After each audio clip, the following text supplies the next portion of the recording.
Hey guys, today we're talking about how God painted the stars. A gentle story about how light and darkness learn to dance together. Dim your lights, get comfortable, and enjoy. Don't forget to like and subscribe if this helps you fall asleep. In the beginning, there was the softest hush, the kind of quiet that exists just before rain decides to kiss a thirsty field. No edges yet, no corners, no lines to separate one thing from another. Only a velvety darkness, breathing slowly, as if the universe were a child asleep on a long winter night. You could feel it if you set your palm against the air, an almost there vibration, like a chorus too shy to sing its first note. The void was not empty, it was expectant, like soil warming in spring, like a letter waiting to be opened. Into that hush, God moved, not with a blaze that startled the quiet, but with a stillness that deepened it. His nearness felt like a hand on your shoulder, like warm light through curtains at dawn. He did not hurry. Eternity has no reason to rush. In the beginning, John would later write, and even those words would be too small for the tender patience by which the Eternal took one unhurried breath and exhaled a world. The breath stirred the darkness with kindness, and the darkness stirred back, listening. Light began as a whisper, not a flare, not a clamor, more like the glow that grows in your chest when you realize you are loved. It gathered in his mouth as a word, but it was more than syllables when he spoke it. "Let there be light," he said, and the sound itself became sunrise. You'd expect thunder. What came was a dawn so gentle it could have passed over a sleeping infant without waking it.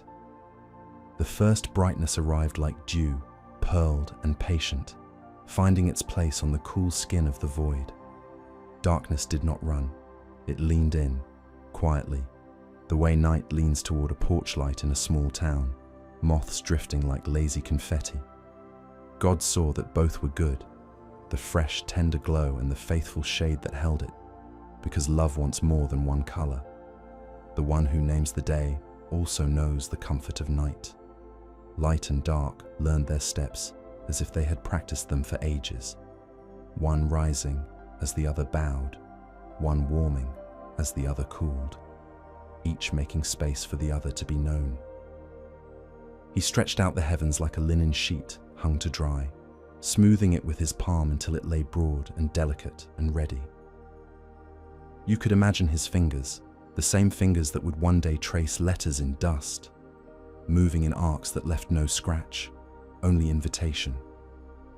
The canvas of the sky waited, quiet as a lake on a windless afternoon, the surface a mirror for things that hadn't yet been dreamed. God gathered brightness, not like a fist gathers force, but the way a mother gathers a child, close and careful, with gravity that is only love. He shaped light into seeds. They sparkled in his hands like snow caught in a lantern, like sugar on a nighttime pie cooling by a farmhouse window. Each seed carried a tone, a secret pitch that would hum when it found its home. He opened his hands and cast them softly, and they did not fall so much as settle. Each note found its staff, each spark found its measure. In the silence you could almost hear a choir tuning, the soft clearing of throats, the violin bows breathing against strings. This was the first constellation, harmony itself. The stars took their places the way birds find their nests in April, as if they had always known where to go. Some glowed pale and patient, a winter white you wanted to wrap around your shoulders. Others burned warm as peaches in September, amber, rose, a blush that felt like late afternoon drifting through a classroom window, while the dust in the air turned into floating galaxies of its own. They did not compete. Their shining was not noise but conversation. The heavens began to speak, and Psalm 19 would later tell the secret plainly. The skies were declaring the glory of God, day after day pouring out speech, night after night revealing knowledge that could not be captured in any word but love. God did not fling them like sparks from a careless fire. He placed them one by one, the way a grandfather places photographs along a mantel, pausing as memory warms his face. "This one," he murmured. and a small, tenacious glow took root in a quiet corner of the sky, as if it had been waiting for the invitation since before time put on its shoes. "This one," he sang, and a broad-shouldered flame rolled into being, a warm hearth for worlds that would someday curl up beside it. He smiled in the way you feel rather than see, and the dark leaned forward, tender as a neighbor offering a blanket. You can picture the night that followed, if night it can be called when it was freshly born, and didn't yet know the shape of its own shadow. The air, though air had not been breathed by lungs yet, felt like the inside of an old chapel, where sunlight has lived in the wood for 100 years. There was quiet, but not emptiness. There was darkness, but not fear. The oldest lullaby threaded itself through the fabric of space, and everything newborn swayed. God spoke to the darkness the way he had spoken to the light. "You are welcome here," he told it. "You are a keeper of mystery, a rest for eyes, a cradle for glowing things." The darkness loosened its shoulders. It realized it didn't have to pretend to be day. It could be what it was and discover that it was loved as such. So it softened, velvet and deep, cupping each star as a hand cups a small flame on a windy night. Without it, the stars would have nowhere to shine. Without it, longing would have no place to bloom into wonder.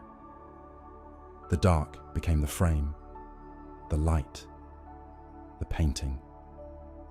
Together they were one art. A river of brightness curled through the newborn vastness. And angels, those quiet flames with faces like patience, watched.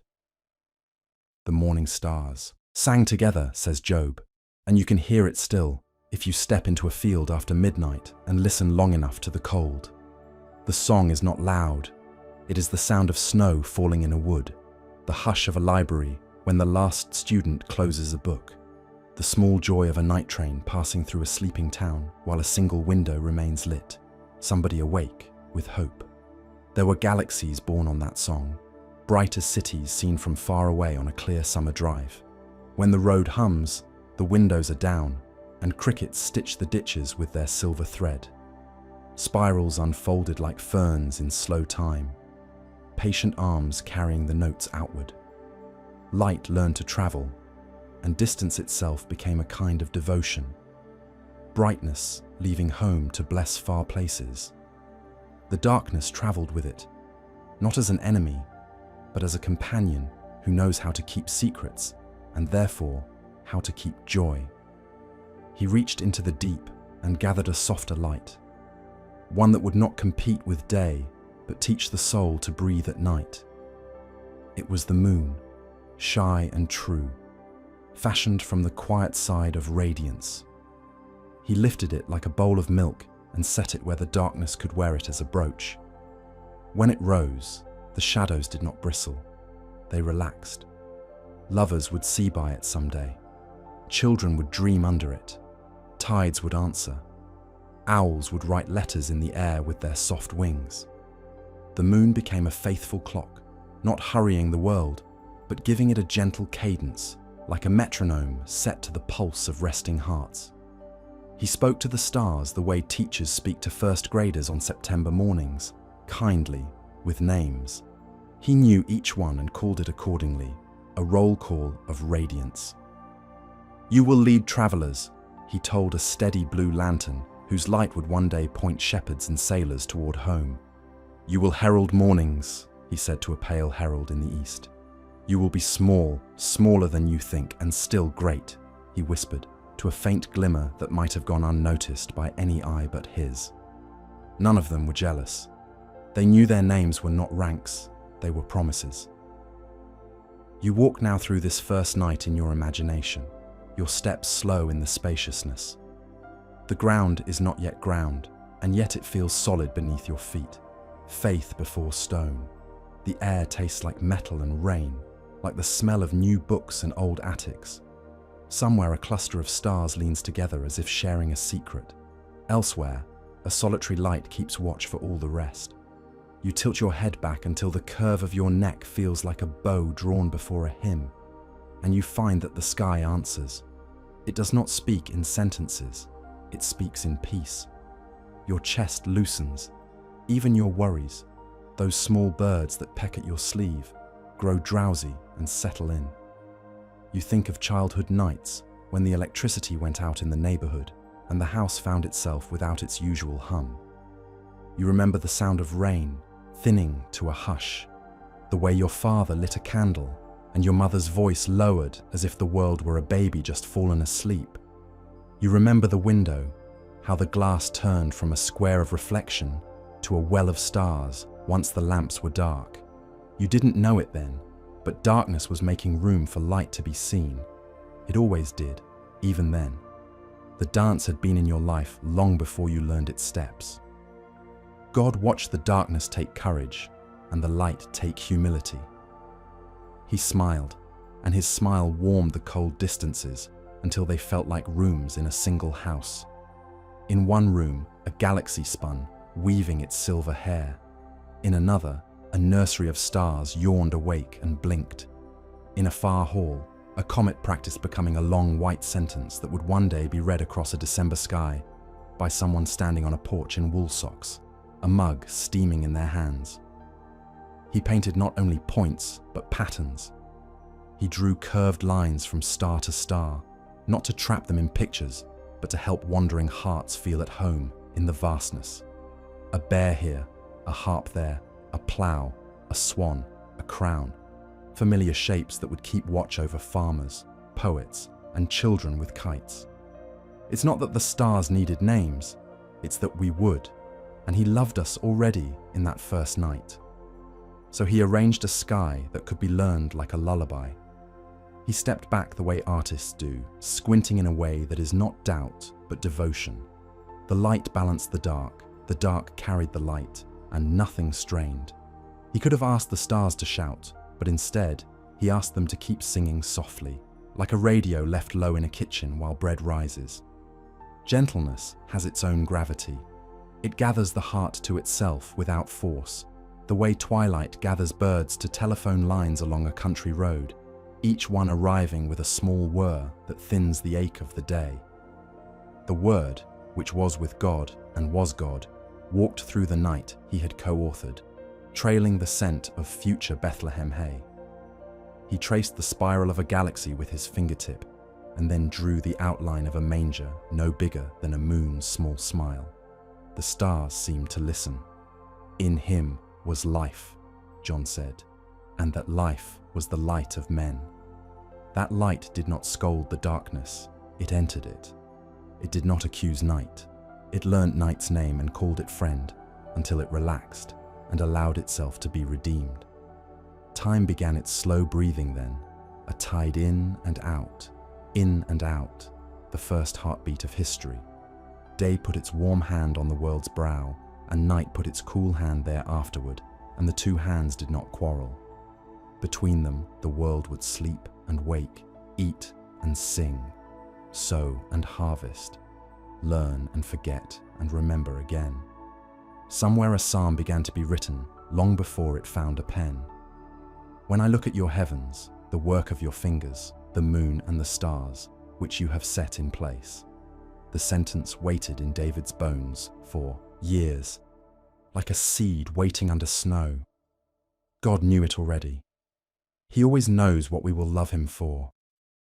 You find yourself thinking of school nights in the 90s when your backpack felt too heavy and the math didn't make sense, but the walk home did. The streetlights yawned on one by one, and the evening smelled like wet pavement and pine. The kitchen window was already fogged with supper's breath. You ate, you washed your face, you did your best with the fractions, and then you went out to the porch for a minute just to look up. The milk-white path of the Milky Way, though you didn't yet know what to call it, looked like chalk. The sky had dragged across itself absent-mindedly. You felt small and, this is crucial, safe. Smallness with safety is worship's doorway. The stars held it open. The night God painted was and is a place for remembering. Remembering that you are not alone, not an accident, not a leaf that drifted loose from an indifferent tree. You are a sentence in a poem that he has not stopped writing. You are a lantern he trimmed with his own hands. You are taught to rest by the moon, to glow by the stars, to trust by the darkness that lets each light be seen. When you forget, the sky is patient. It waits on your porch like a friend who has brought a second cup and scraped a chair across from yours. He tuned the distances then, like strings on a harp. Too tight, and the song would snap. Too slack, and it would go flat. He gave tension to the fabric of space that it might sing in key. Gravity answered like a deep cello. Light answered like the high violin that carries the melody without arrogance. The percussion was the quiet thud of hearts learning to beat in creatures not yet formed, the hush of seeds not yet planted, the rhythm of tides practicing their bowing and rising on shores that would one day hold footprints and rainwater and laughter. Some stars were born listeners. They shone not to be noticed, but to make noticing possible. When you stand on a dark sand road, the kind that crunches like sugar under your shoes, and you lift your gaze, there will be one small, faithful light that does nothing but bless the way your eyes widen. Others were born guides. They thread a gentle needle through the night so travelers can carry home through woods that otherwise would have folded in on themselves. Others are simply joy, pure and gratuitous. Lights that exist because God is the sort of artist who tucks a doodle in the corner of his canvas, not for critics, but for children with pockets full of acorns. He taught the darkness to sway, not lurching or lunging, but the soft two-step of shadow and shine that makes rooms into shelter. When the sun would one day set behind barns and water towers, when the humming of insects would begin like a memory returning, the darkness would move in with its socks on. No slamming of doors, no abrupt extinguishing, only the slow turning of a dimmer that let the first stars please the eye before the last birds ended their songs.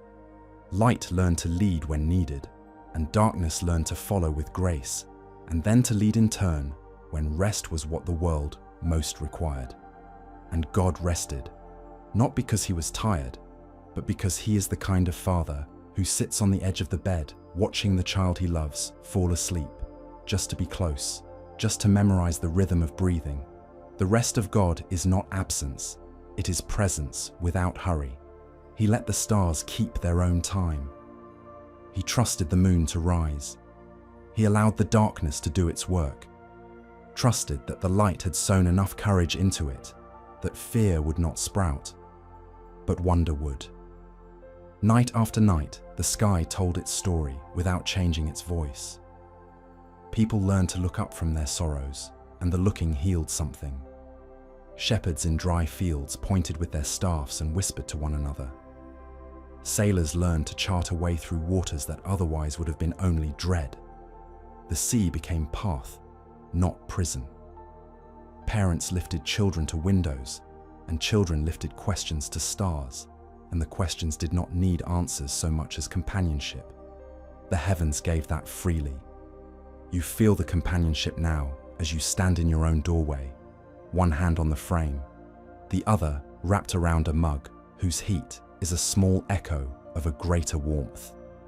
A breeze moves past, the kind that raises the tiny hairs on your arms, but not because you are cold, because you have been noticed.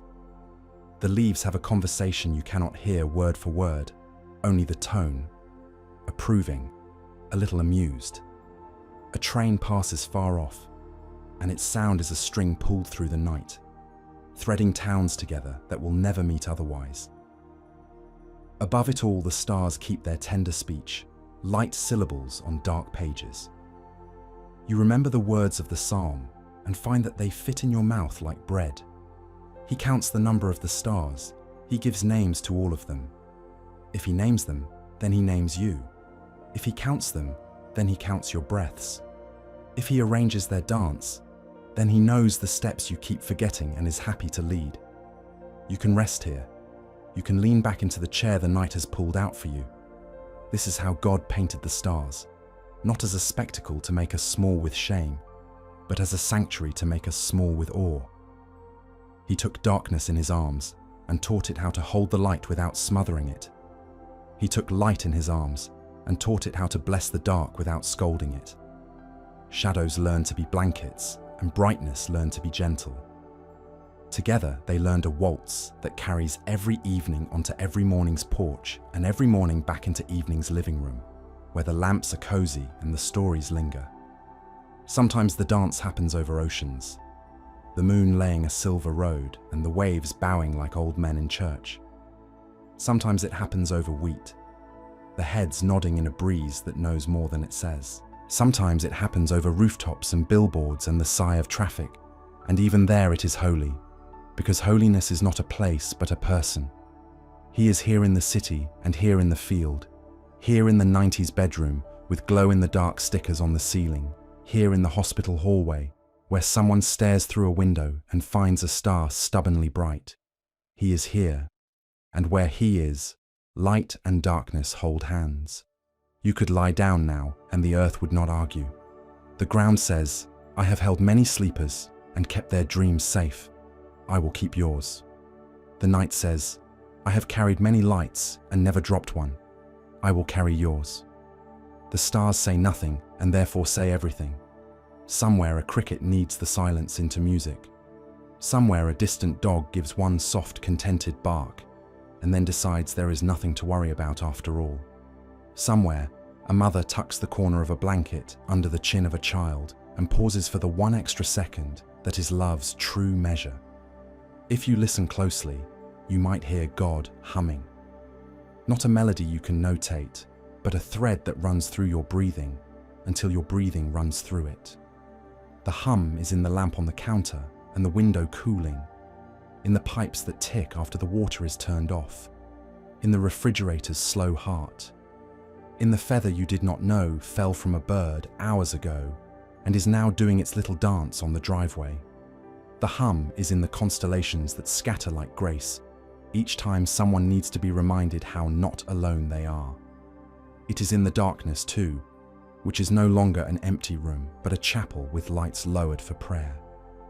One day, the same Word who kindled the first dawn would lie under a sky he'd spangled himself and whisper, "Into your hands," and the darkness would be asked for again, not as a threat, but as a cradle for trust. And once more, darkness would do what it had learned to do at the beginning, bear the light without breaking it. Morning would come, as it always does, because night is a servant, not a king. The rising would be quiet and decisive, like every sunrise before it, and yet unlike them all, because it would lift not only the day but the despair that had draped itself over the world like a heavy cloak. Since then, even our deepest nights carry a hidden east. If you could walk among the stars, you would find they are not haughty. They are old neighbors who have kept the porch light on. They do not brag about their brightness. They apologize, if anything, for what they cannot show you yet. They gesture, look there, and you look, and what you see is not a message spelled out in fire, but something better, a presence spelled into peace. To be looked after by a sky like this is to learn a posture you can carry into morning, shoulders down, jaw soft, heart unlatched. It is to hear a blessing at the threshold. Go gently, come back soon. And so, under this patient firmament, God painted with unhurried hands, you learn the dance too. You let your joys shine without gloating, like small stars pleased simply to be alive. You let your sorrows deepen without swallowing you, like tender darkness that knows its role in the picture. You move between the two with a sway that is never quite perfect and never needs to be, because perfection itself holds you. You become part of the art, a flicker in a field, a window left warm, a voice that keeps low so others can rest. You become the sign someone else looks up and reads without knowing they are reading. The story continues in you. Night stretches out her shawl, and a coolness slides down the spine of the world. The last bird tucks its head under its wing. The first star chooses a spot like a friend picking the seat across from yours. And God, who neither slumbers nor sleeps, keeps watch. He is not restless. He is perfectly awake, perfectly kind. If you speak his name, warm air stirs the leaves. If you forget to speak it, he is no less near. The dark leans against the light leans back, and somewhere in the old timber of the universe, a floorboard creaks the way houses do at night, a small, homely sound that says only this: someone is here. Breathe. Listen. The dance continues. The heavens declare. The moon keeps time. The stars hold their places with the gladness of things that know they are wanted. And you, small and safe, belong to the one who made them not to dazzle you into silence, but to cradle you into rest, to teach you that beginning with light does not mean ending the dark, but filling it with a friend until both glow. This is how God painted the stars, by teaching light and darkness to move like partners on a well-loved floor, by naming every spark and every shadow good, by weaving their steps into the long, quiet music that goes on and will go on until even the farthest rooms of the world feel like home. Close your eyes now. The night will keep watch with him. The stars will finish the sentence you tried to say and could not. And when sleep comes, softly, as he always comes, you will find yourself led, hand in hand, to morning. The night did not end when the first stars learned to shine. It deepened. Like ink finding its way through paper, it soaked into every corner of the endless sky, carrying within it the hum of the song God had begun. The stars trembled softly in their places, each one listening, each one remembering the sound of his breath when he spoke them into being. You might think of it as silence, but it wasn't. It was fullness, a silence so alive that it felt like music held between notes. The air of the heavens glowed with invisible rhythm, the slow pulse of creation's heart. Light moved through that vastness, slow as thought, fast as mercy. Its edges brushed against darkness the way dawn brushes a sleeping field, not to wake it, but to let it know morning exists. Darkness, ever faithful, yielded and returned, weaving in and out like tides. The two danced, light in arcs and ribbons, dark in folds and pauses, and wherever their steps met, a new beauty was born. Somewhere far within that endlessness, God's voice was still echoing. Not loudly, never loudly, but deep, resonant, like the low vibration of a bell that lingers long after the strike. Creation knew the sound, and every spark, every atom, turned toward it, like a sunflower toward its sun. The stars began to hum again. They had found each other, not in clusters or lines, but in communion. Their light traveled across unmeasurable distances, touching others like fingertips meeting in the dark. They blinked in patterns that spoke without words. When one star exhaled its light, another caught it and returned a softer glow. And in that exchange they discovered joy. And God watched. His gaze was not distant, it was within the stars themselves. His presence ran through their glow like blood through veins, a quiet current of being. He had made them not merely to shine, but to feel, to reflect his warmth in their own small ways. One by one, they began to learn their voices. Some pulsed gently, their glow a slow heartbeat. Others twinkled like laughter, brief but constant, like ripples from unseen stones. Some burned steady and calm, light that seemed to listen rather than speak. Together, they were not random, they were choir. And the song they sang was not new. It was the first song, the same one God had sung to call them forth, now echoed back to him. In that harmony, the darkness became softer still.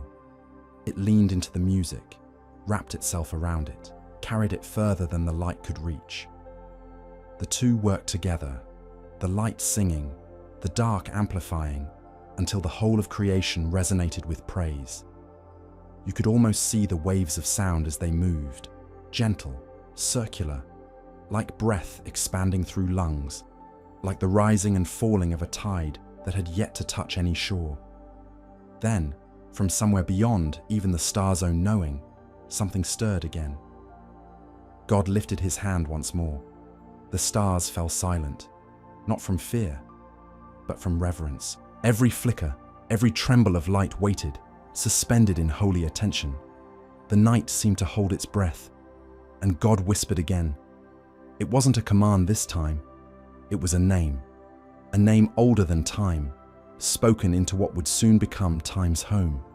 The sound of it spread through the heavens, like light spilling over a horizon, a single syllable that carried both gentleness and power.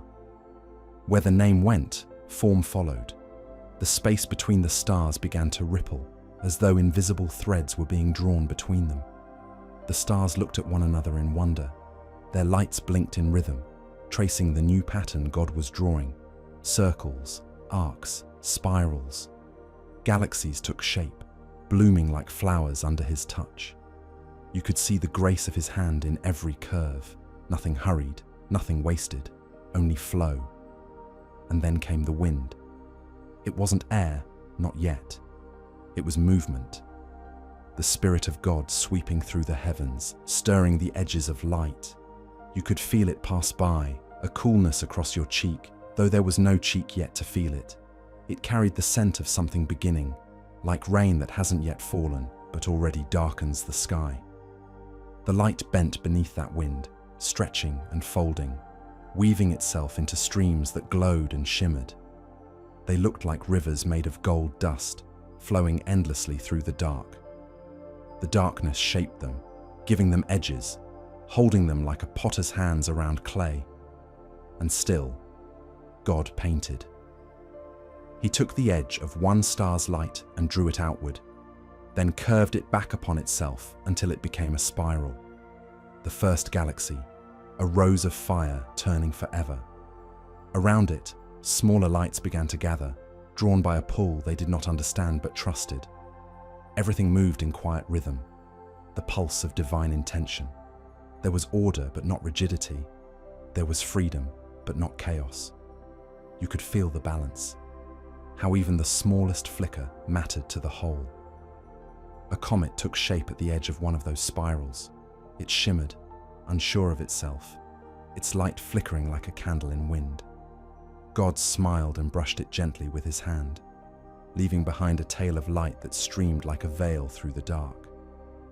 "You will be my messenger," he said softly. "You will travel far so that others remember the light moves." The comet's path stretched long across the night, and for the first time, distance became story. Light began to travel, and with its journey came meaning. The way a letter means something not because of the ink, but because it reaches another heart. Everywhere he moved, new colors bloomed. You wouldn't have called them colors then, not the way we do now, but vibrations of light, tones of feeling.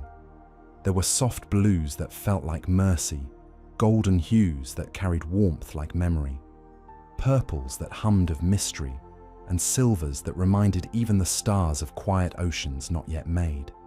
Creation was not being built, it was being sung. You could sense rhythm in everything, an unseen meter holding all things together.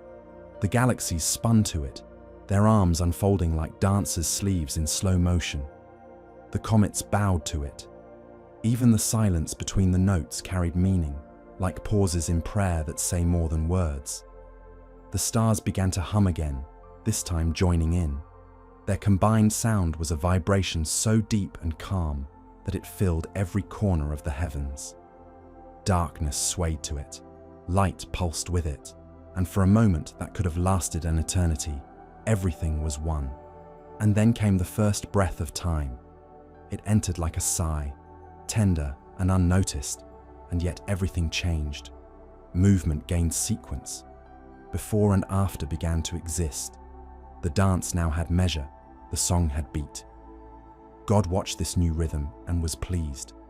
For though he was outside of time, he loved that his creation could move within it, could grow, could change, could remember. He shaped the rhythm of days before days had names. Light would give way to dark, and dark would yield again to light, endlessly, lovingly, like the inhale and exhale of a single living being. The stars understood their role.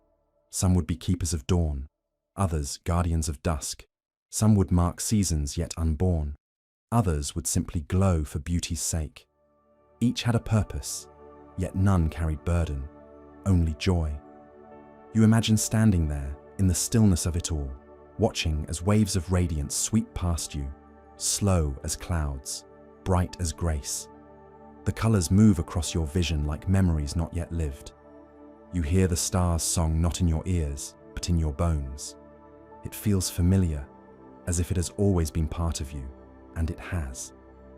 Because the same voice that called the stars to sing will one day call you by name, and the light that fills the heavens is the same light that will someday rest behind your ribs, flickering quietly each time you breathe. The stars kept dancing. Some circled together in pairs, others drifted apart in slow spirals. Their paths never crossed by accident. Every orbit was a thread in the great tapestry. The darkness watched over them with pride. It had learned to cradle the light, to protect it from burning itself out. The stars, in turn, trusted the dark, knowing that their glow was safest in its embrace. This was the harmony of opposites, not conflict, but conversation. Light and dark spoke in color, in rhythm, in warmth. They listened to one another, learned one another's boundaries. Sometimes they traded places. A shadow slipping across a bright field, a beam of light threading through shade. And in that exchange, balance found its breath. God smiled. He saw that his creation was not merely alive, it was at peace. He rested again, not in weariness but in satisfaction. The stars shone on without needing his hand to guide them. They had learned his rhythm, carried his pulse within their glow. Even his rest was creative. For in his stillness, their light grew stronger. The heavens turned slowly, a vast clock without numbers, ticking in silence toward all that would follow. You could almost see the hands of time stretching forward, reaching toward worlds yet to be, stories yet to unfold. And though the stars had no eyes as we know them, they began to look outward, toward the unseen, toward the future. They felt it coming, the soft gravity of a new word forming on God's tongue. They had been witnesses to his artistry, and they would be witnesses again. And so they waited. They did not fear the waiting, they cherished it, for in that waiting was worship. Every glimmer, every flicker of their light was prayer, the quiet kind, the kind made not of asking, but of being. They watched as God began to gather himself once more, his presence rippling across the night like wind over a field of tall grass. The stars turned toward him, shimmering in reverent unison. And then he spoke again, not to the stars this time, but to something beneath them. "Let there be space for earth," he said. "Let there be a place where light may rest and darkness may dream." The stars bowed. They understood. They would keep watch over this new thing, this fragile, radiant world that would soon open its eyes to their glow. They would be its ceiling, its map, its comfort in the night. Their dance slowed, softened, as if lowering their voices for a lullaby. The heavens shimmered with quiet expectation. The wind of creation deepened, drawing in breath. And far below, in a place that was not yet place, a small spark flickered, blue, trembling, filled with promise.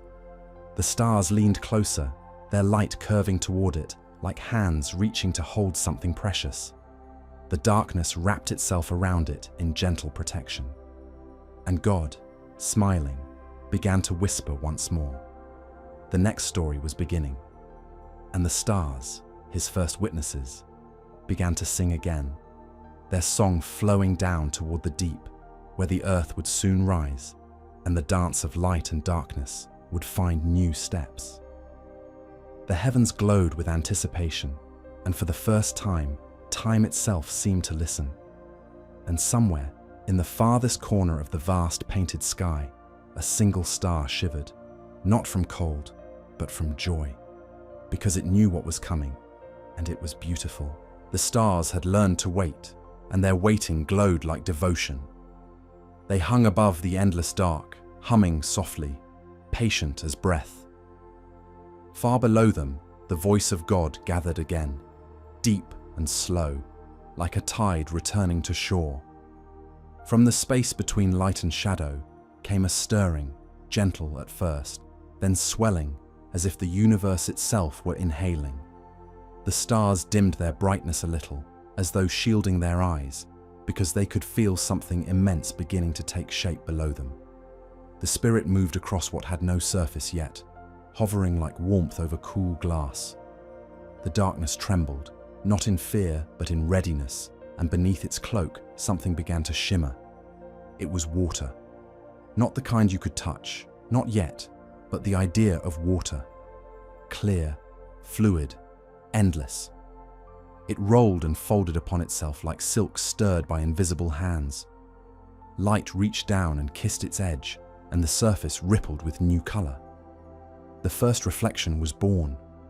The stars leaned closer, curious, their radiance falling in faint silver lines that traced the swells below. They saw themselves mirrored for the first time, not as points in the void, but as living sparks scattered upon a moving canvas. They gasped in their silent language, astonished that the dark could hold something so bright and yet remain beautiful itself. God smiled. He called the waters good. Then, with hands unseen but felt everywhere, he gathered the waters together. They obeyed, curling inward, folding into great basins that sang as they deepened. Valleys were carved by grace, not by force. Mountains rose where his fingers lingered, peaks of stone and light that pierced the newborn mist. The stars watched the rise and fall of these shapes like witnesses to music made visible. The mountains glowed faintly beneath their gaze, capped with early frost, while the valleys filled with dark blue promise. The world below was still half shadow, half light, a newborn child learning to breathe. Mist curled along the edges of the waters, and the stars' reflection trembled across the surface like prayer candles on a cathedral floor. You could almost hear it, the quiet drip of creation settling into place. God separated the waters above from the waters below, drawing a soft veil of air between them. The sky took its first form, pale and shimmering, an invisible bridge stretching between stars and sea. He named it Heaven. The stars rejoiced quietly. The heavens had been given a new meaning. The expanse beneath them now mirrored their own vastness, a reflection of the infinite written in blue. God moved again, slower this time, as though savoring each moment. Beneath his hand, the waters shifted, uncovering land like a secret long kept. Islands surfaced, smooth and wet, glistening under starlight. Their edges curled with foam, white as breath on cold glass. The stars sang softly above them, a hymn of welcome for this new creation. The air began to breathe. You could sense the birth of wind, the gentlest sigh moving over the face of the waters. It carried the faint scent of minerals, of beginnings, of something green that was not yet visible, but already alive within the soil. Then God spoke again, his voice as calm as dusk. Let the land bring forth living things. And it did. It began with color. Green seeped into the edges of the shorelines, tender and bright, like light filtered through stained glass. Grass rose in soft waves, bending with the rhythm of the new wind. Leaves unfolded, shy and smooth, trembling as though afraid to disturb the sacred quiet. Vines crawled, roots whispered beneath the earth, and trees lifted their arms toward the stars that watched them with wonder. Their branches glittered with dew, tiny mirrors catching the light above. Everywhere, creation stretched, yawned, and smiled. You could almost hear laughter in the rustle of leaves. The stars looked down in awe. For the first time, their light touched something that could grow, something that could change. They scattered their glow across fields and hills, and the plants seemed to answer, their surfaces shimmering like they understood. God walked through the garden of the world, his footsteps silent yet heavy with purpose. Wherever he passed, the air grew sweeter, and the trees leaned toward him. The stars above could feel his nearness, even from their distant perches. They felt their own light deepen, warmed by his delight. Night and day began their gentle waltz across the face of the world. The sun, glowing from the same breath as the stars, rose and fell according to his rhythm. The moon took her place, silver and shy, gathering light from the stars and casting it softly across the dark waters. The stars adored her. She was like them, yet different, moving, living, tender. Her light carried their reflection to the sleeping earth, so even in night, the heavens would never feel far away. When the first rain fell, it came as mist at dawn. The droplets sparkled like threads of glass, weaving light and air together. The stars, watching, felt a pang of recognition. It was as if their own radiance had descended to the soil. The rain kissed the ground and slid into roots. Streams whispered to each other in languages older than time.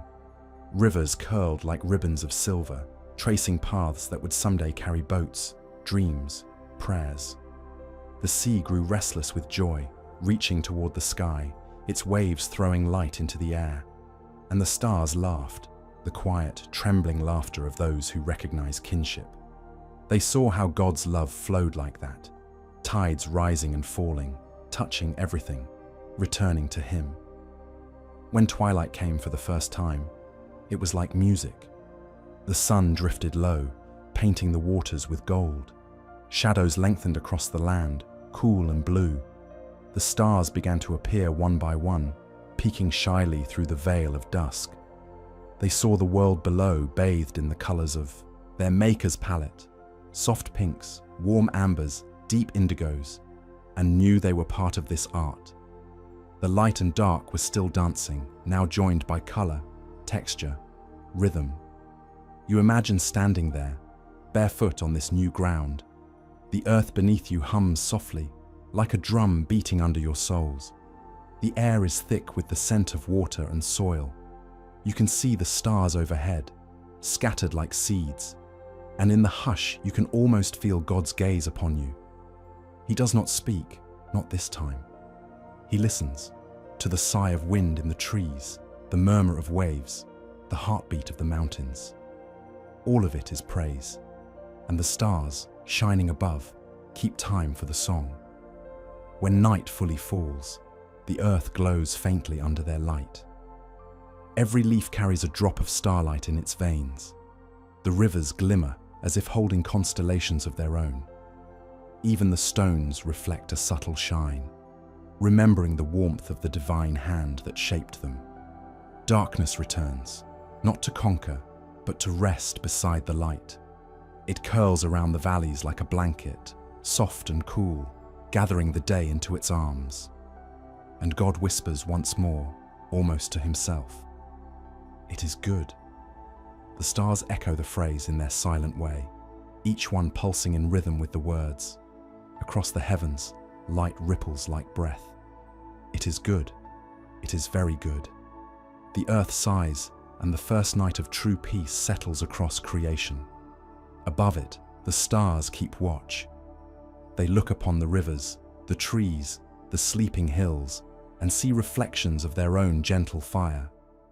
They know now that the dance of light and darkness has a new stage, a new partner, and that the story will continue. Downward, inward, into the heart of all that lives. And so they wait, softly glowing, as the world below begins to dream. Night leaned closer to the newborn earth, and the stars lowered their voices to a hush that glowed. The water's skin carried their trembling, a scatter of tiny fires that drifted and stitched and dissolved with every small ripple. The mountains kept their slow, dark counsel. The valleys held coolness like a secret. And across it all, God's presence moved, unhurried, like a lantern through a quiet house. The air learned new shapes. It curled into breezes that followed riverbeds and lifted over hills. It threaded pine-scented paths through fresh groves and combed the grass until the blades lay in soft agreement. Sometimes the wind paused as though listening, and then went on, lighter than before, as if a prayer had been answered without a word. The stars, feeling the wind even from their far stations, thought of how light moves and smiled their small, steady smiles. Morning returned and revealed the work of night. The damp, dark soil settled with the contentment of a sleeping child.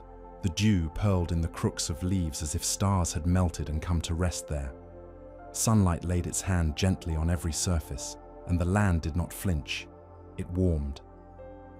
Sea exhaled a low silver mist, and the mist drifted shoreward where it sank into moss and root and stone. The sky brightened to a hymn you could not hear and yet could feel carrying you, the way a current carries a leaf. God watched the brightness lean into the day, then cupped a valley with his quiet and invited the shadows to rest there. Light and darkness traded places again with their old grace. Yes, you first, yes, I'll follow. And the rhythm braided itself deeper into the world's bones. The stars did not vanish with morning. They simply waited in the blue, their faces pressed against the fabric like children behind a curtain, happy to be near. Then God spoke to the waters, and their listening was like 1,000 hearts becoming one. Let living things rise, he said, not loud, not forceful, simply true. And from the quiet floors of the sea came a stir. First it was texture, a slight thickening of the water here and there, as if someone had brushed the surface with a fingertip. Then came movement with intention, a fluttering like the sound of pages turning. Fish appeared as if remembered from a dream. They slipped into the light with the ease of things made for it. Scales borrowed a language from the stars, catching glints of brightness and sending them onward. Fins wrote sentences in the water that only rivers could read. Schools turned as one body, like thoughts aligning. Others moved alone, content and unafraid. In the deeper places, shapes glided slow and immense, passing beneath shafts of sunlight with the dignity of old ships. Near the shore, small translucent lives stitched lace along the wave's edge, and the sea hummed a tune that fitted them all. The stars leaned, either out of love or habit, and let their light follow the sun into the ocean. There it broke into fragments and danced upon the backs of the swimmers, patterning them with thousands of tiny blessings. If you had been there, ankle deep, you would have seen prayer shining and moving right before you, an ordinary miracle shaped like water. Above the sea, the air welcomed new motion. God spread his hand and lifted flight from the breath between earth and sky. Wings unfolded where there had been only wind, and the wind rejoiced to carry them. Birds rose, not in panic, but in praise.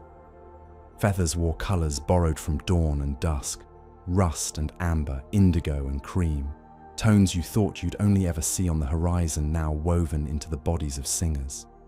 They drew lines you could not draw, wrote psalms you could not write. Their shadows stitched soft, fleeting patches across hillsides, and the hills learned to smile beneath the touch. A small brown bird tried a note and surprised itself. It turned the sound over once, and then offered it to the morning. Another answered, and before long the air was a tapestry of song. Not noisy, never noisy, just right. A melody for every hollow, a ribbon of sound for every rise. Over the coast, white wings swept in a measured, patient stroke. In the marsh, thin legs walked on spindles through mirrors of sky. And above all this, the stars thought of the first chorus they'd heard when they were new and felt a kinship that reached beyond distance. Evening came with the softness of a hand smoothing a quilt. The birds dimmed their voices one by one until only a few notes remained, suspended like lanterns on a long path. The sun stepped down the stair of color, gold to amber, to rose to indigo, and at the landing the moon waited with her faithful smile. Darkness drew the curtains in gentle folds and stood aside to let the lamps of heaven resume their keeping. The water kept breathing. The grass settled. Somewhere on a slope, the first crickets tuned their thin violins. God walked, unhurried, as night gathered. He touched the trunk of a young tree, and warmth traveled upward through rings that would one day be counted, though not by him. He already knew them.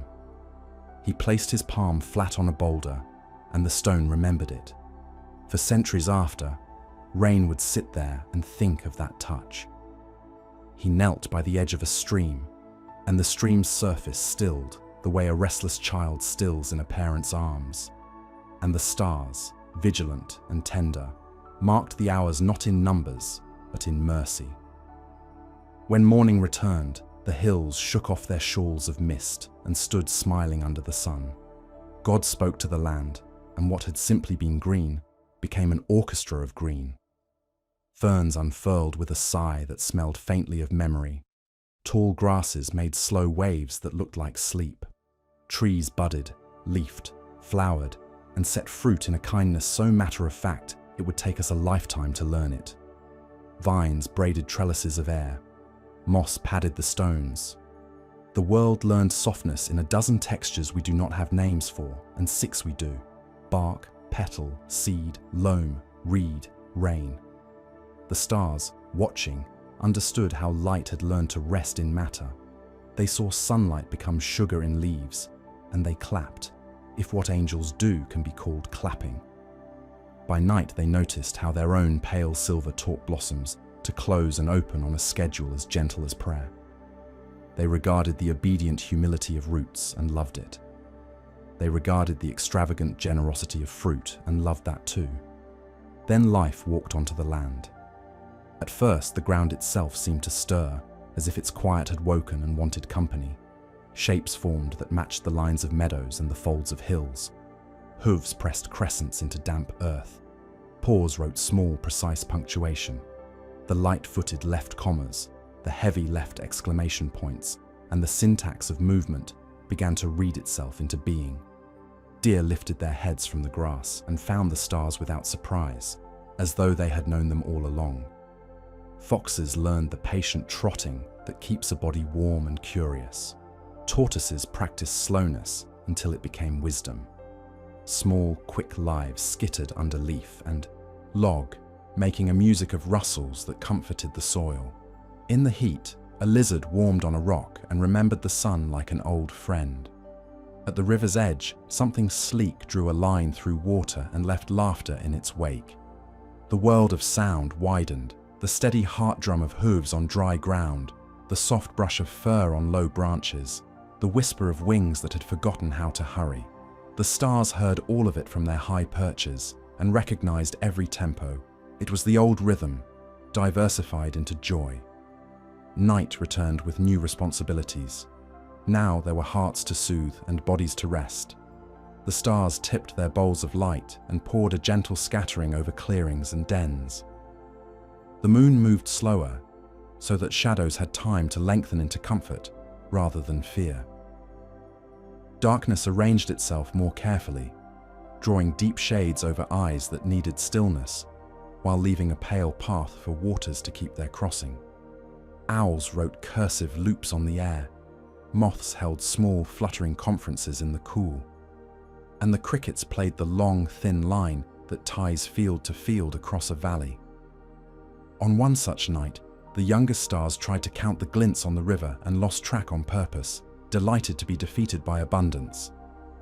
An older star hummed the low note that steadies the others, the way a grandparent steadies a room with silence. Somewhere near the sea, a newly made creature barked once into the dark and then, corrected by the calm, settled with a sigh. Peace gathered itself and lay down beside everything that lived. There were storms too, but even they were kind. Clouds shouldered together and learned how to sing without scaring anyone awake. Lightning stitched quick, neat seams between heaven and earth, and then let them out again. Thunder rolled its soft drums far away, like a neighbor moving furniture carefully after bedtime.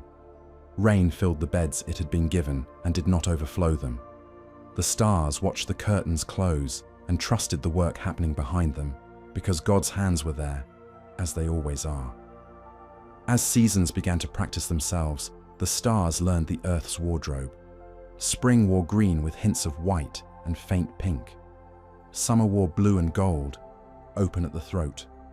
Autumn wore every color the heart could hold without breaking. Winter wore the clean, quiet garments that make sound carry farther. Through it all, the stars kept their own unchanging dress, simple brightness, unadorned fidelity. They were the steady punctuation at the ends of our days, the ellipses God places after every sunset. And I am still here.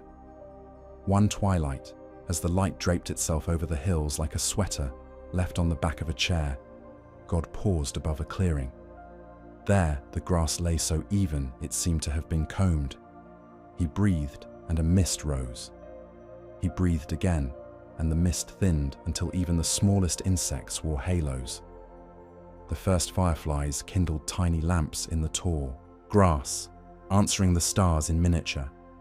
Each light blinked not in competition, but in greeting. The sky recognized itself in the field and felt something like homesickness for a home it had never left. The moon lifted, satisfied, and set a pale road upon the lake.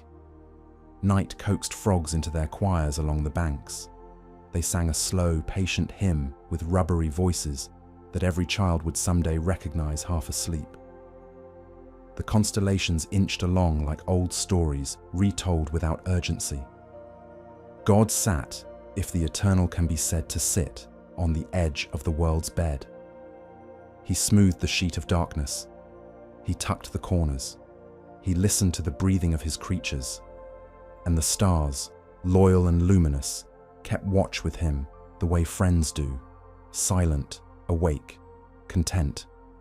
By morning, a new habit had formed in the grasses, a rhythm of nodding that answered the wind without question. Seeds loosened when they were ready and took to the air with the composure of travelers who trust the road.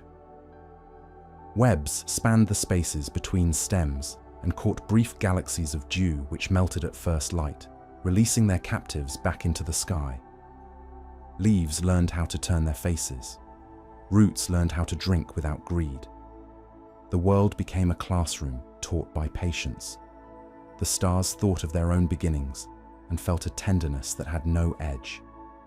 They remembered how the darkness had offered them a stage instead of a fight, and they saw that same generosity now in the night spaces between trunks and stones and hills.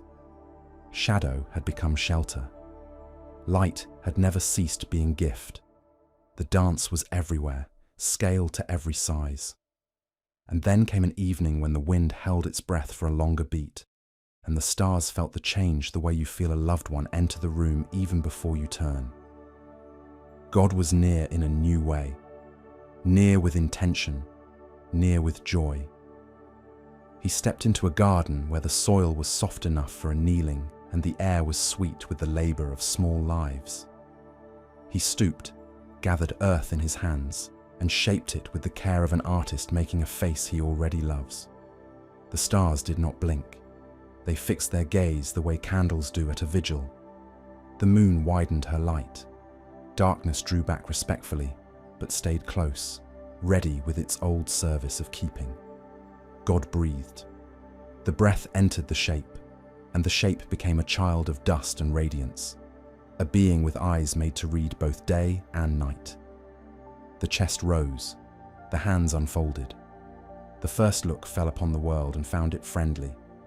In that look the stars saw themselves, small lights reflected in watery pupils, and they trembled, not from fear, but from recognition. A creature who would adore the sky and be adored under it. The new one stood and listened. All the sounds the stars had learned washed over the ears: river, leaf, wind, wing, the faint electricity of insects, the slow wheel of distance above, and none of it was too much. It entered like a blessing and settled like belonging.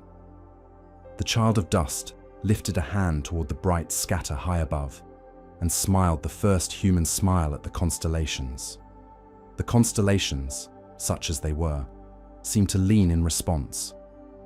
Evening drew itself around the garden like a warm garment, and God walked there in the cool, the way he would many evenings after. The new one walked with him, and the conversation was easy, because love is fluent in every tongue and silence. They stopped to watch how water takes light and becomes oracular. They paused while a moth considered a blossom. They admired a seed heavy with its own future. They observed the boundary lines between light and shade and called them good, not walls, but hand clasps. Night came. The stars resumed their sentry work with a new tenderness, for now their light was needed by eyes that would use it to find paths and see faces and measure seasons and learn the names of God written at different angles in the sky. The darkness recommitted to its vocation of coaxing sleep from weary limbs and standing near enough to listen without intruding. The moon held the world's hand. The child of dust lay down in the grass and looked up. The first thoughts about forever ambled in like friendly animals. Wonder arrived and did not rush. The sky seemed near enough to touch and big enough to trust, and both were true. Somewhere far off, an owl wrote a question mark in the air and then answered it with silence. Dew began to form patiently on each blade. God sat nearby and watched the child breathe. "I am with you," he said. The stars pulsed in time. When you wake and when you sleep. When the light is bright and when the night grows deep. The darkness, hearing this, drew itself into the gentlest possible darkness it could be, the kind that keeps the lamp from hurting tired eyes. Time, already established, smiled and continued. Days practiced following nights. Nights practiced giving back the world brighter than they found it. The stars took turns leading and following in their long, slow waltz around the roof of the world. The moon waxed and waned, teaching the heart about fullness and the holiness of less. The sun trained the fields to gold and the orchards to sweetness. And God delighted in the ease with which his creatures lived beneath his sky. Some evenings, thin clouds passed across the high lamps and turned them into coins pressed under paper. Other nights were so clear, the stars looked like holes punched in the curtain of time, letting eternity leak through. In winter, the world's first winter, ice made lace from the edges of water, and the breath that rose from mouths appeared briefly like private comets. In summer, the air brightened with the song of insects and the scent of warm stone. Through every change, the stars were faithful. They asked nothing for themselves. They simply gave low light, long patience, a reminder. If you listen carefully to such a night, you can hear Psalm 8 being written in the spaces between insects and the soft shifting of animals in their sleep. When I consider your heavens, the work of your fingers, it is a psalm that understands smallness as sanctuary, that knows the difference between being diminished and being cradled. The stars play the low accompaniment. The heart finds the melody. As the child of dust learned paths and names, and the right way to lift a cup of water to the mouth, the sky kept teaching without words. It taught proportion, how many lights can live in one dark. It taught trust, how a sun that leaves returns without fail. It taught attention, how the smallest star is not lost, even when the clouds gather. It taught hope, how the longest night is a corridor, not a prison. Sometimes the child would stand at the edge of the water and watch the moon lay her silver road across the surface. To step onto such a road would be to walk a promise made of light. The child did not step, but the heart did, and came back comforted. Other times, lying back in a field still warm from the day, the child would point and trace shapes between stars, and the tracing itself was prayer. Anchor to anchor, line to line, life to life. God listened, not because he needed to be informed, but because listening is what love does when loved ones speak. One evening, a wind moved in from the west, with the smell of rain braided into it. The birds tucked their heads. The creatures found cover. The first droplets tapped the leaves and then went quiet, like fingers reconsidering a thought. The stars waited politely behind the gauze of cloud. When the rain found its steadiness, it fell in strings you could almost pluck. It drummed softly on fern and stone and water, and in the spaces between the beats came the sigh of earth drinking. The child slept to that sound and dreamed of standing under a sky where every star was a bell and every bell sounded like home. Morning brought the glisten of a world newly baptized. Sunlight threaded the droplets and made cathedrals out of spiderwebs and crowns for small stones. The stars, still faintly present in the pale blue, approved. God walked through the garden and left footprints visible only to happiness. In time, and time by now had the soft confidence of something that knows its task, the child would learn to share the night, to keep lamps small, to let silence out of its cage, to choose words the way one chooses stones for a path. The stars would guide the child to lost things, to right doors, to the shift in the air that means a friend is near. They would say, in their steady language, what they have always said: remember, remember who named you, remember the dance, remember that darkness is not a threat, but a partner trained by love. And when sorrow someday came, as it comes to every world that learns, every heart that loves, the stars would not grow brighter in spectacle. They would keep their same old light, and by keeping it, keep the world. They would watch for tears and hold them in their reflections on water until morning turned them into pearls scattered in the grass. They would not fix what could not be fixed by light alone. They would accompany it until the one who makes all things new passed by. But that is later. For now, the night is young, and the world is rested, and the sky is generous. God breathes, and the breath becomes weather. God rests, and the rest becomes Sabbath for soil and sea. God looks, and the looking becomes blessing. The stars keep time with all of it, their metronome set to mercy. You can close your eyes here and still see it, the gentle planet turning under a choir of lamps, the oceans folding and unfolding their linen of foam, the animals curled in their chosen hollows, the leaves lifting and laying down their small hands. The moon takes one more step along her pale road. The constellations, like old friends, walk the fence line at the edge of the property and check each gate. Everything holds. Light and darkness bow to one another as the hour turns. The dance repeats its vow. And over all of it, kindly and unafraid, the voice that began this story lingers in the air like a scent you cannot name but have known all your life. I am here.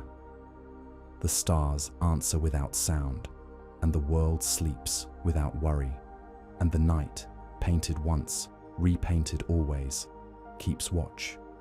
Morning spread quietly across the garden and slipped down to the river where mist gathered like forgotten dreams.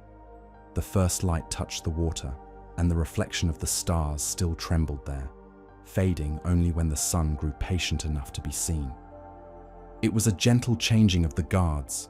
The stars did not resent the day. They withdrew into the blue the way music fades into memory, still present, only softer. The child of dust woke in the cool of dawn and found dew on every blade, each droplet holding a tiny sun. The air smelled of green and wet stone. A bird nearby unrolled its song, and another answered, and the day began not with command, but with invitation. The world was wide and kind, a page still damp with ink. The stars, though hidden, were awake above the light, tracing their long orbits in silence. They watched how sunlight settled on the shoulders of the new creation, and felt their own work continuing through it. The sun was their sibling, the eldest of their order, carrying their shared flame down to the living. Through the day the child walked, naming things as they were revealed: river, tree, wind, feather.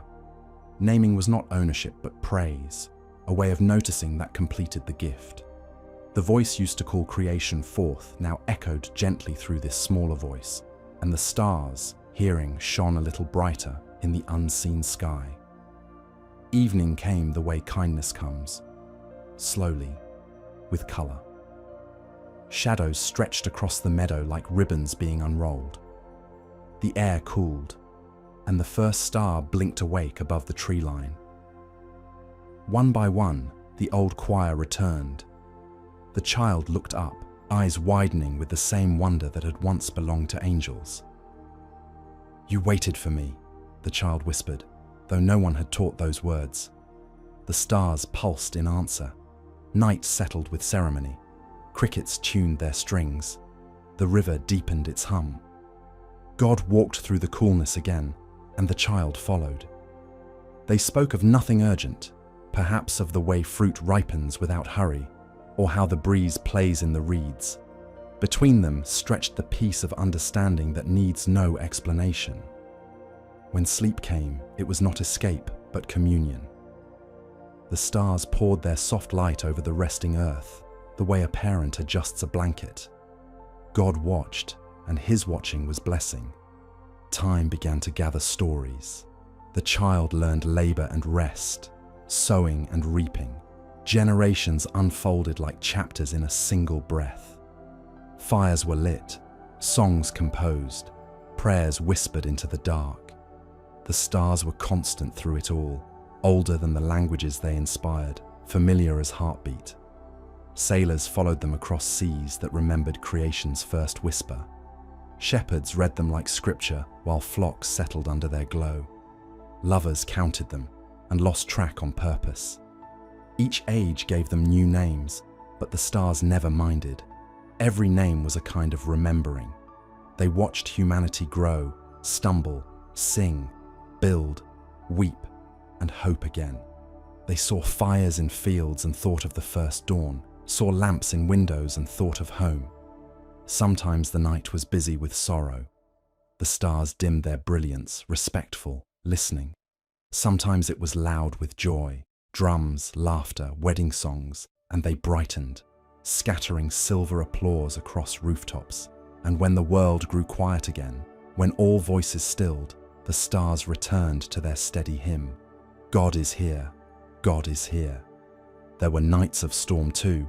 Clouds marched like dark armies, lightning stitched frantic patterns across the sky.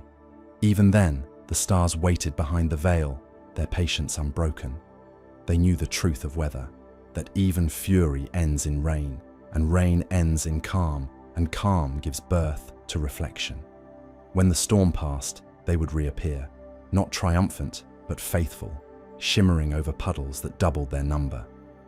Seasons ripened and faded, and humankind learned the cycle by heart. Planting under soft light, harvesting under crisp moons, resting through cold months while the stars watched over sleeping fields. The heavens told the same story in every language: rest, return, rejoice. The stars saw faces turned upward in every era, children naming patterns, elders telling stories about hunters, sisters, crowns, rivers frozen in the sky. The constellations became a library of longing, a place where every question could lie open and be safe.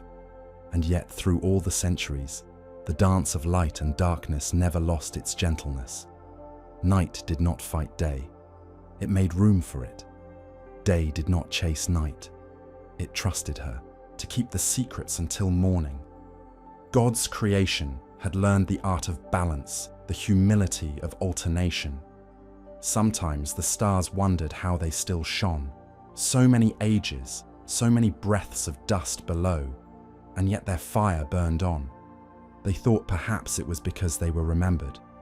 For each time a soul looked up and found comfort, a small echo of that first "let there be" passed through them again, a renewal of purpose. There were moments when heaven and earth felt close enough to touch.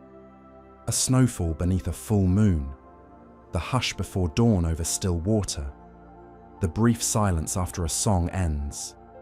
In those moments, the boundaries softened, and the stars felt the pulse of human hearts reaching for their own rhythm. It was as though creation were remembering its original key. God was still painting. Every dawn, a stroke of gold. Every dusk, a wash of blue. Every soul that loved light and did not fear shadow was part of the brushwork. The stars saw this and understood that they had not been made merely to shine, but to teach shining. Sometimes a star would fall, a small ember slipping through the curtain of night. On earth, people made wishes. In heaven, the other stars watched with tenderness, for they knew the falling was not an ending, but a gift, a reminder that light, even when it leaves its place, continues to bless. The moon kept her patient rhythm. She leaned closer during loneliness, withdrew just enough during fullness, always returning. The stars adored her steady grace. Together, they learned that faithfulness was not sameness, it was constancy through change. There were ages when people forgot the song. Smoke veiled the heavens. The stars were hidden by worry and ambition. But they waited. They knew forgetfulness was not final. When the clouds of time cleared, eyes would lift again. They always did. And every time they did, the stars greeted them as if no absence had passed at all. One night, far later, another child stood beneath the same sky. The world had grown crowded, loud, clever. The air carried the hum of distant cities. Yet the stars still kept their silence, and it drew the child's gaze upward. The constellations had shifted slightly, but the pattern was the same. Light scattered across darkness, order within mystery. The child lay back on the grass, hands behind the head, and counted until counting became wonder. A cool breeze moved across the field, carrying the smell of rain and soil, and in that moment the child felt known, seen not by chance, but by design. The stars seemed to bend closer, the air seemed to thrum with quiet delight. The child did not hear a voice exactly, but a thought formed clear and gentle. I am here. It was the same whisper that had begun everything. The stars pulsed once, like a heartbeat shared across galaxies. The child closed their eyes, and the sound of crickets filled the space where creation had first been sung. The earth turned, and the night went on, breathing, steady and whole. Night continued like a river that knows every bend of its bed. The field breathed under the child, and the sky leaned nearer without moving at all. Around the horizon, farmhouse windows blinked and then went dark, one by one, as if the earth itself were closing its eyes in trust. The stars did not dim for sleep. They brightened for it, pouring a calmer light that taught rest more than it revealed detail. The constellations kept their slow patrol, old friends pacing a fence line, counting posts, checking latches. Nothing hurried. Everything belonged. In the dark, the small sounds arranged themselves into meaning. A fox's careful feet along the hedgerow, the owl's low question and the answer of silence, the river's quiet arithmetic. Far off, a train muttered to itself and passed, beads on a string sliding over the night's wrist. Dew drew itself out of air and began the long practice of blessing grass blade by blade. The moon, minded by no calendar but grace, rolled westward with a steadiness that the soul could imitate.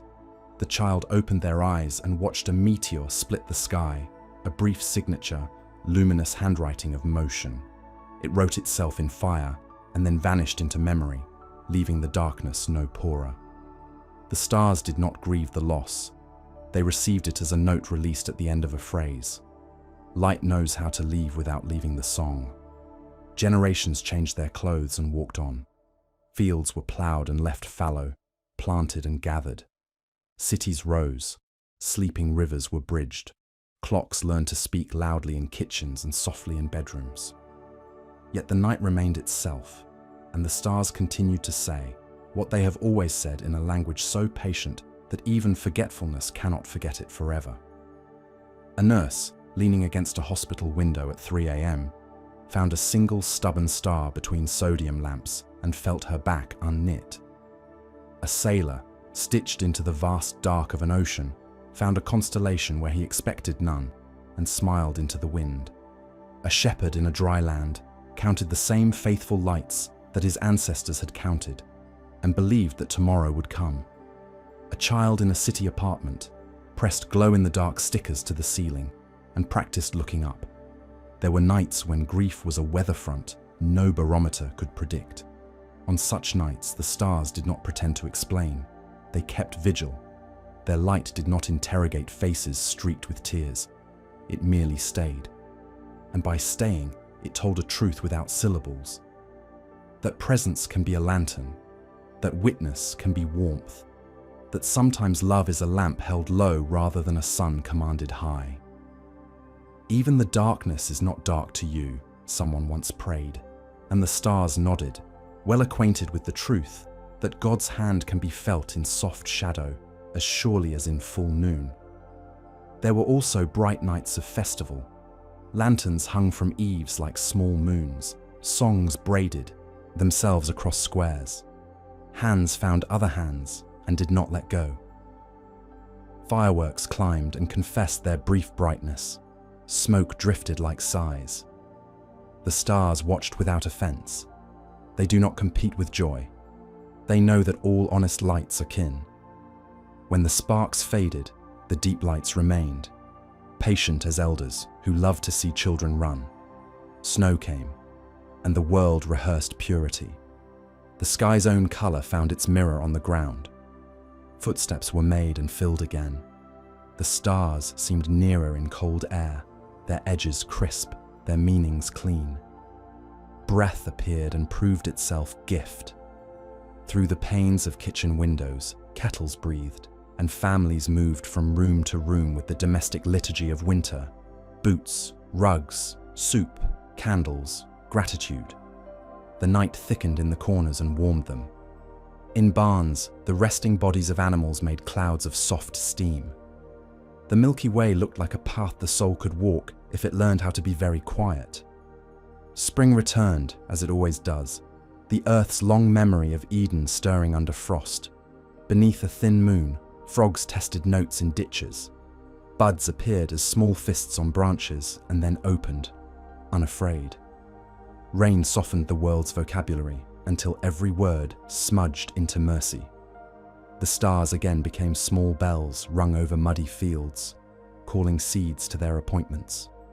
To watch them then was to believe in beginnings without evidence other than their light and the history of God's voice. Summer, with its open windows and midnight fans, trained people in the art of lying awake without worry. On porches, the stars taught slow talk and the right kind of silence. At lakes, they patterned black water with a mosaic that fell apart and came together with each ripple. The old harmonies of insects stitched continuous thread through the dark. A sonic quilting that held together thoughts otherwise prone to fray.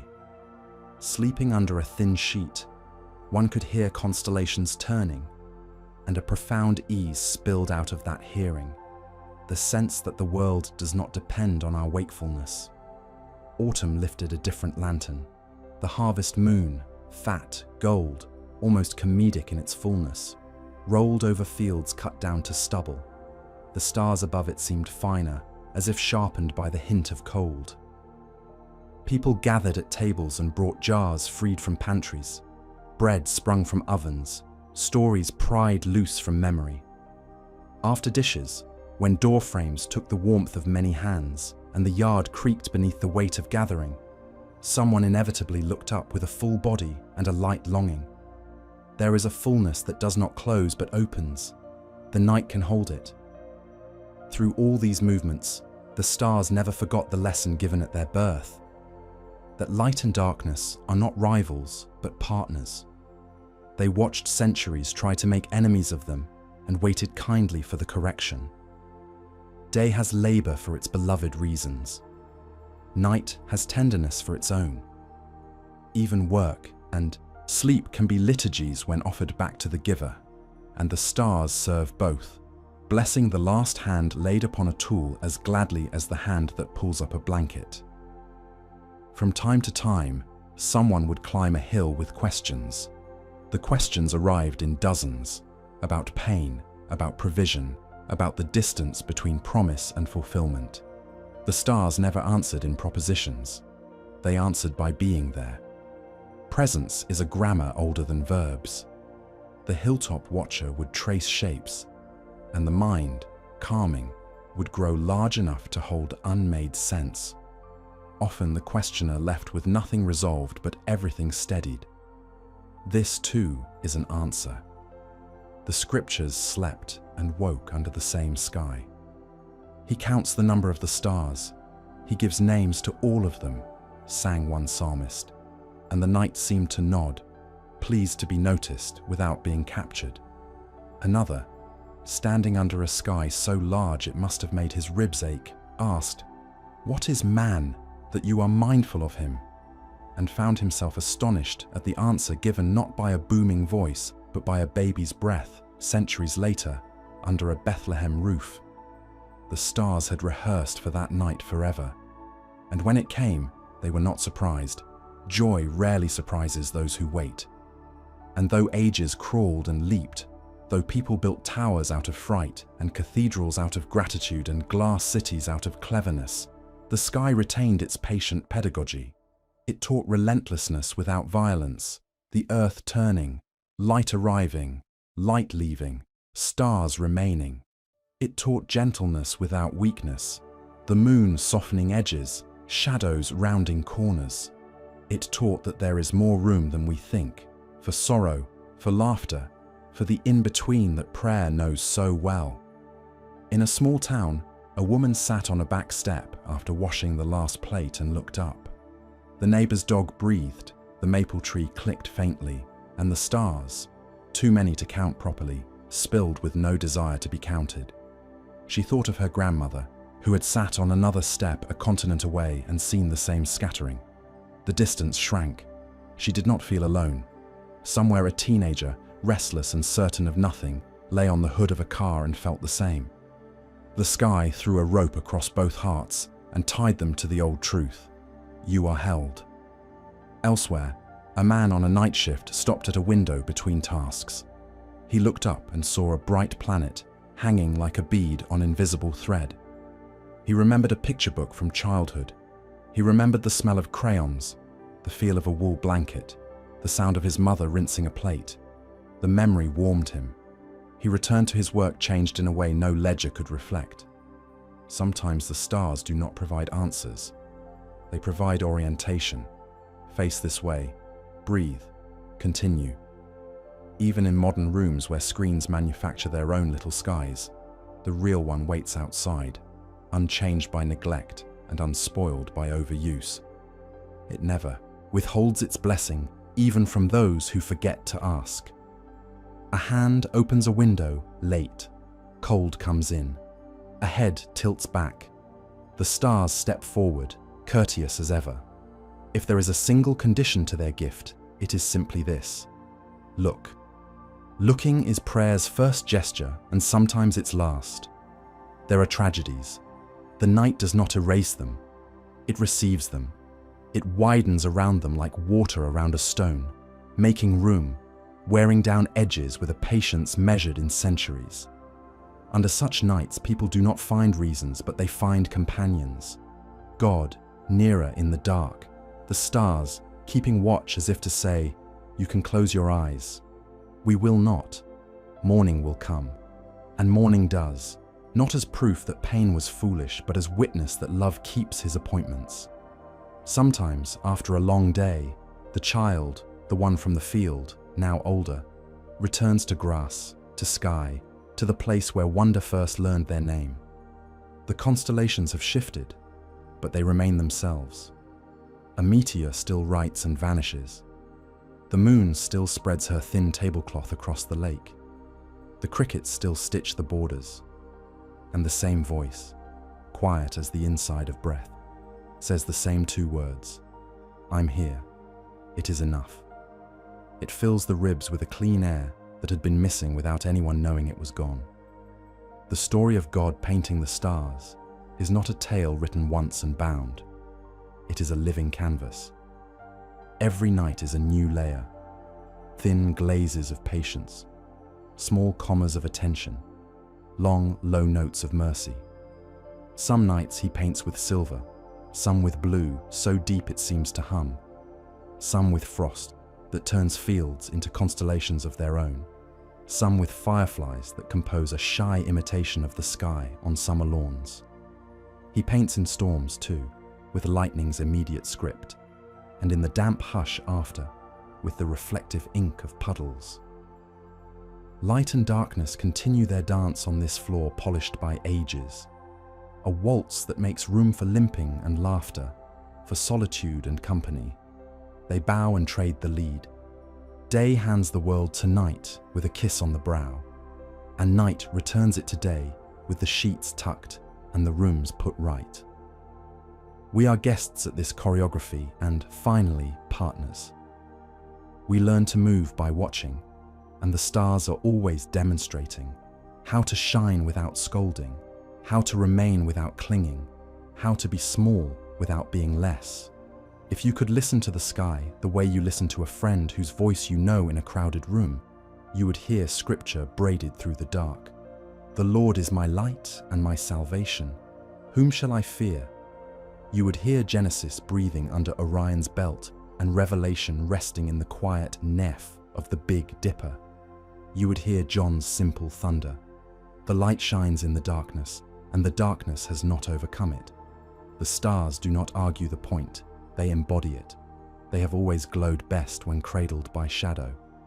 Somewhere, always, a porch light goes, on and off and on again. A late bus sighs at a curb. A lone bicycle clicks past. A fox prints ellipses in new snow. A ship sees a star and changes course by 1 degree. A baby makes a small sound, and a larger world reorients. So much meaning, so little noise. The heavens hold it, and the one who hung them holds the heavens. He has not stopped. He will not. The brush is still in his hand, though we mistook it for the wind, for time, for luck. What shall we do with such a night? We can sit in it. We can lift our faces and let the dark be generous. We can learn the names of 3 constellations and forget them again and learn them once more, because learning and forgetting and relearning are also a kind of worship. We can make tea and say nothing for a while. We can stand beside someone and borrow their quiet. We can sleep and call it trust. Some endings blare trumpets and close doors. Not this one. This ending is a porch with steps that do not count themselves because no one is in a hurry. It is a page left open to breathe. It is the tide turning as if in its sleep.